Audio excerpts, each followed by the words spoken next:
Oke, assalamualaikum warahmatullahi wabarakatuh. Nah, langsung saja untuk materi hari ini kita akan membahas tentang tips and trik penyajian data berkelompok. Nah, ini ibu misalkan saja ya, kita ada data 40 siswa kelas 11, ini untuk hasil tugas matematikanya.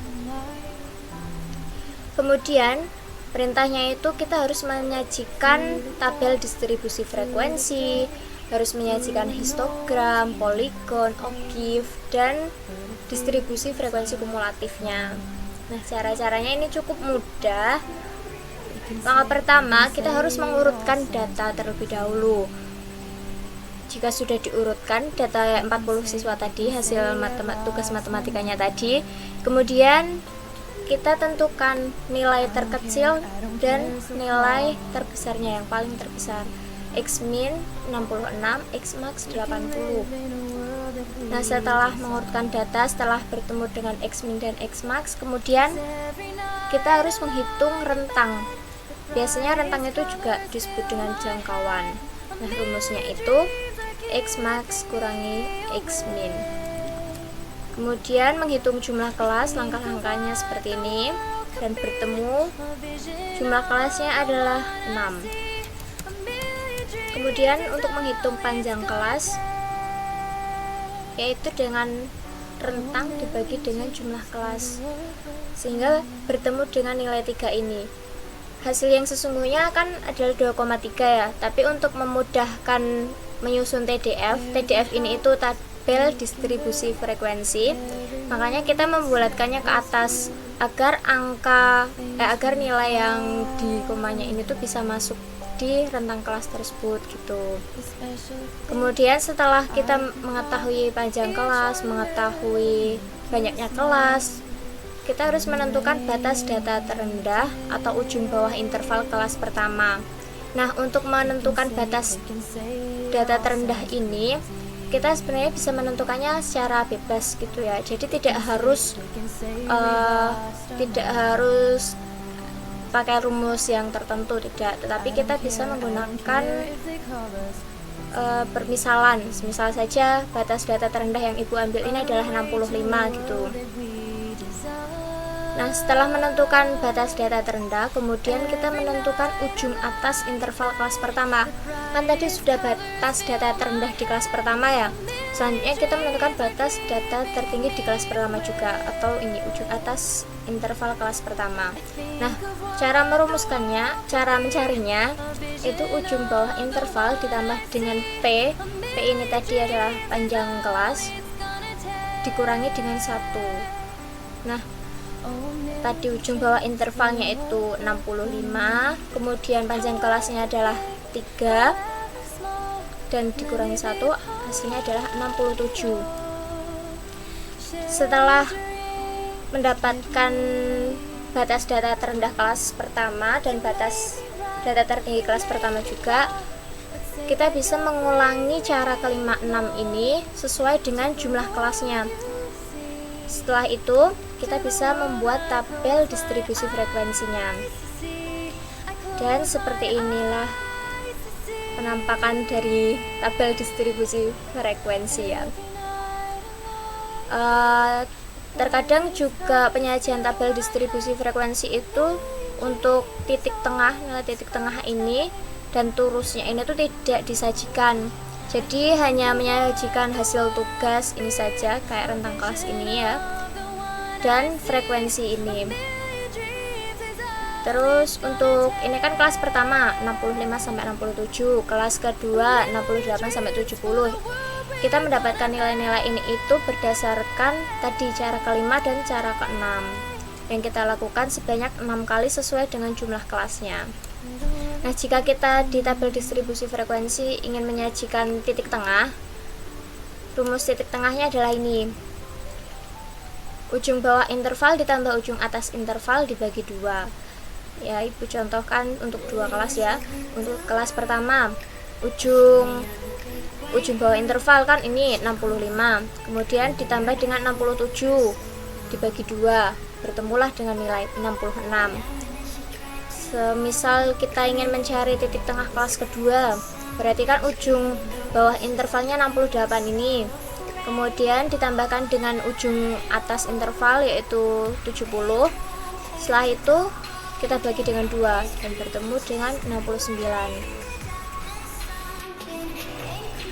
Nah, kemudian untuk distribusi frekuensi relatif ini sebenarnya bonus saja ya, bonus untuk perumusannya, tidak sering dibahas untuk yang distribusi frekuensi relatif, tapi sebagai pengetahuan saja gitu.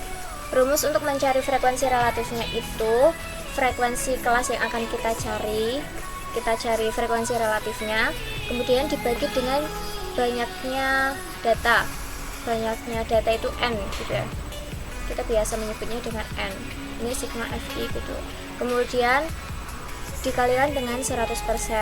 Nah, semisal ini ibu mengambil contoh untuk mencari frekuensi relatif kelas pertama.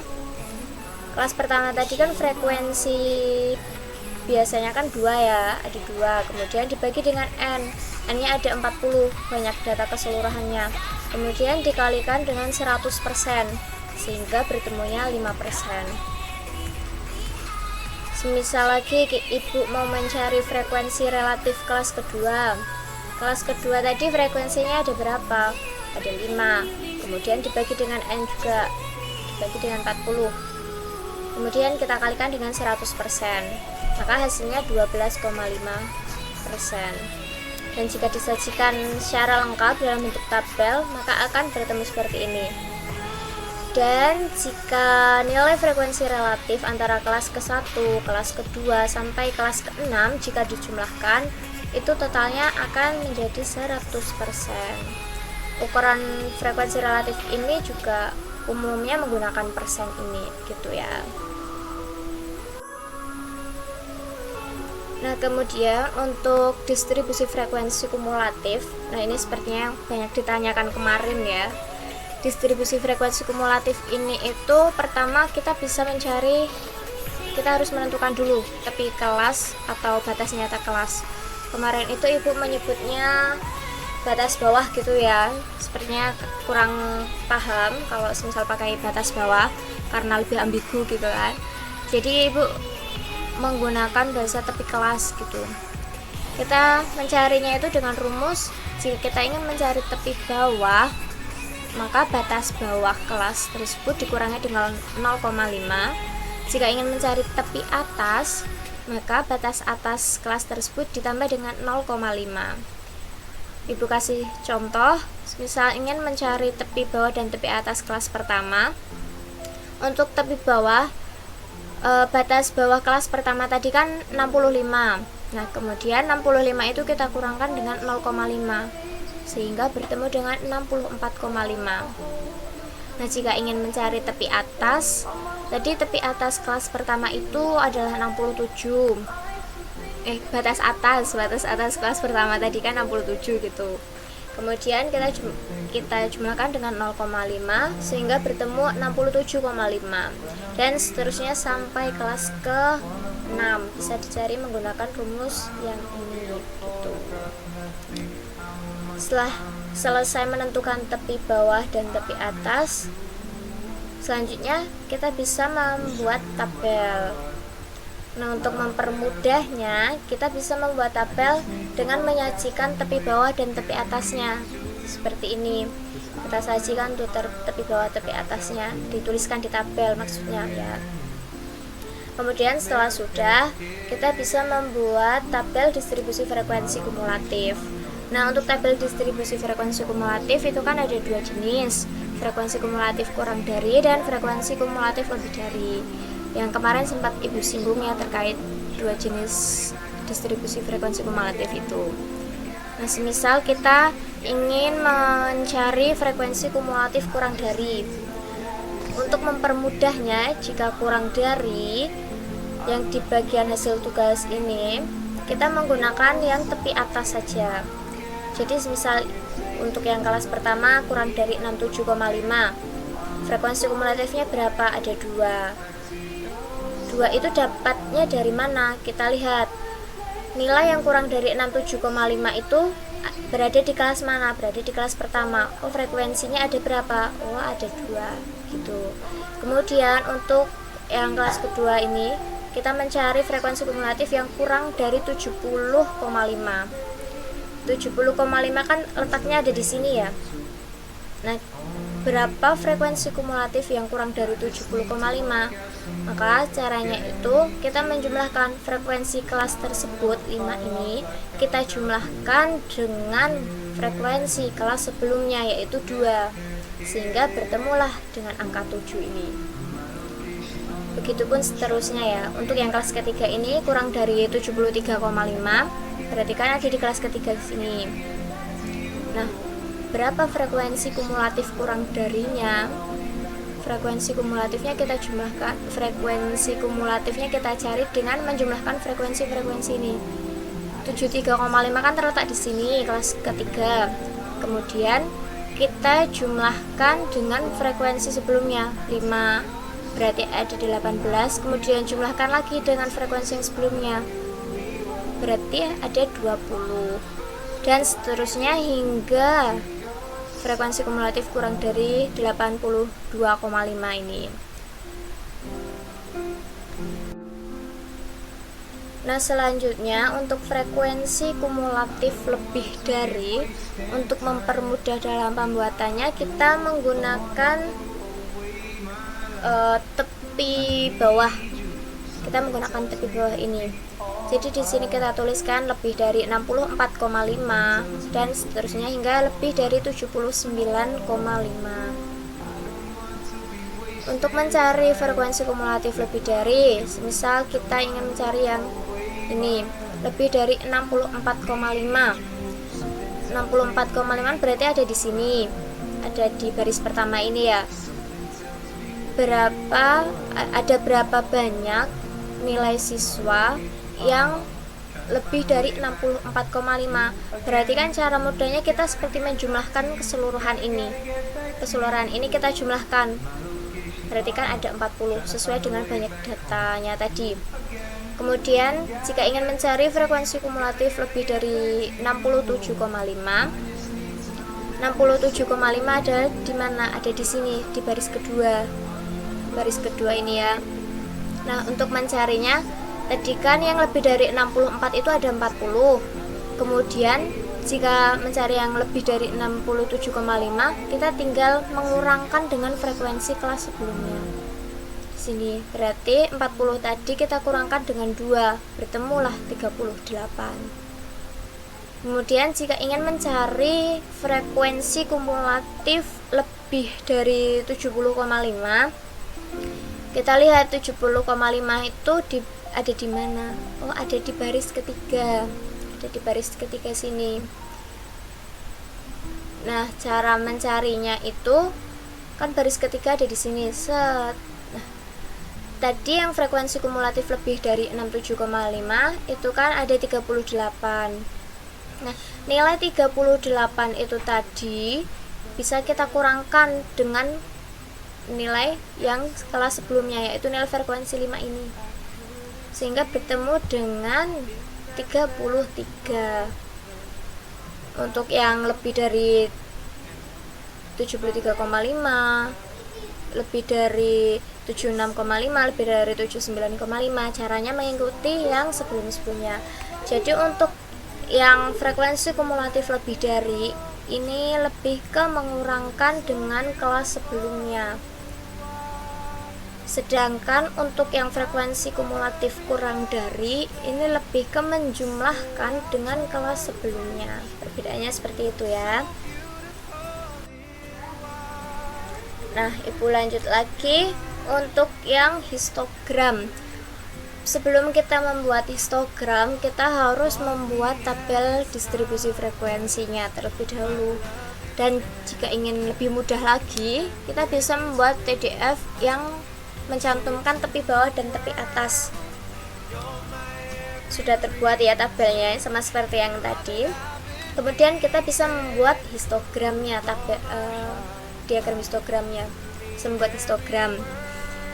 Ini sebenarnya untuk yang ada di X ini kan histogram itu ada sumbu X dan ada sumbu Y ya. Nah, untuk sumbu X itu kita sajikan nilai ujiannya. Sebenarnya lebih aman lagi jika kita menggunakan tepi bawah dan tepi atas, karena kan histogram itu antara batang-batangnya ini tuh bersatu, tidak seperti diagram batang pada penyajian data tunggal gitu. Kemudian untuk sumbu Y-nya ini adalah frekuensi seperti biasa ya.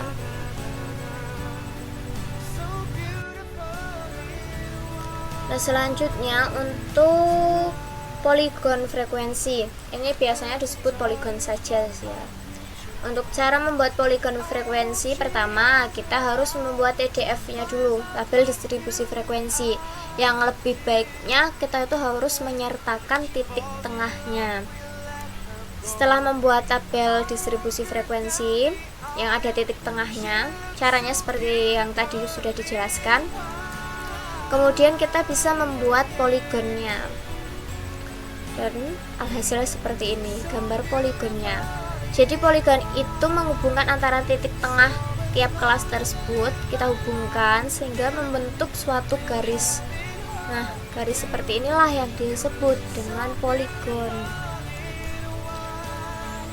Ini Ibu coba sajikan histogram versus poligon frekuensi ya, biar mempermudah cara penyajiannya.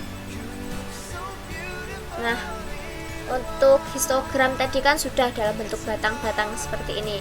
Kemudian jika ingin menyusun poligon frekuensinya, kita tinggal menghubungkan titik tengah yang ada di kelas pertama, kemudian kita hubungkan dengan titik tengah yang ada di kelas kedua, kelas ketiga, kelas keempat, kelas kelima, dan berakhir di kelas keenam. Nah, untuk keterangan lebih lanjutnya, kesimpulannya untuk histogram dan poligon frekuensi ada di sini. Apabila pada titik-titik tengah dari histogram dihubungkan dengan garis dan batang-batangnya dihapus, maka akan diperoleh poligon frekuensi. Ini hanya keterangan cara pembentukan poligon frekuensi saja gitu.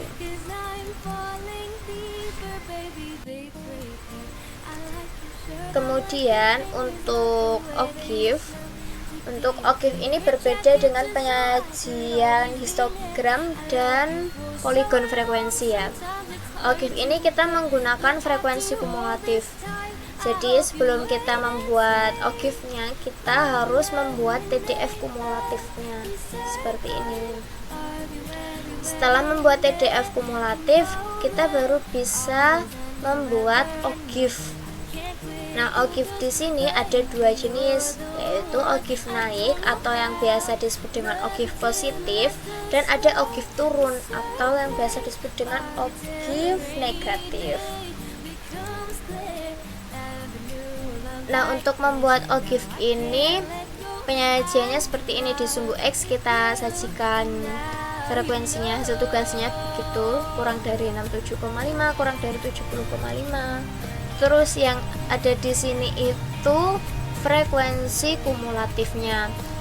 Semisal yang ada di sini, ini kelas pertama ini kan kurang dari 67,5. 67,5 frekuensi kumulatifnya ada berapa? Ada 2, berarti kita titik nih. Yang ada di angka 2, nggak kelihatan. Kemudian yang kurang dari 70,5 ada 7. Kita beri titik lagi. Yang kurang dari 73,5 ada 20, berarti kita titik lagi, dan seterusnya. Kemudian titik-titik tersebut kita hubungkan sehingga membentuk OGIF naik. Bentuknya seperti ini, OGIF naik atau OGIF positif. Sehingga dapat disimpulkan juga OGIF naik atau OGIF positif itu disusun berdasarkan frekuensi kumulatif kurang dari. Berkebalikan dengan OGIF turun atau OGIF negatif ya, ini disusun berdasarkan frekuensi kumulatif lebih dari. Caranya seperti tadi yang OGIF naik ya.